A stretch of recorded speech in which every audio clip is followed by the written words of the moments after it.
after looking at quite literally tens of thousands of investors' tax returns over the last 20 plus years, I can tell you that there's two asset categories that we absolutely have to be invested in, and that's going to be the stock market and real estate.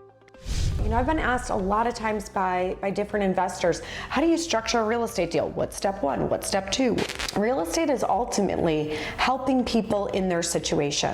My biggest concern when I got into real estate 22 years ago as a high school teacher was that I wouldn't have the money. What's ironic about that is if you learn how to find good deals, the money is always there.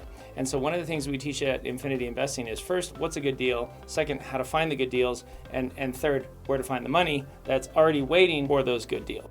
Being successful in real estate is about creating win-win deals. Let us show you how to take those steps. Come and join us to learn how to invest in stocks and real estate. Join us at one of our Infinity Investing workshops. They're absolutely free.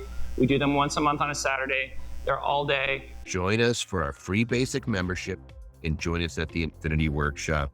Glad to have you aboard.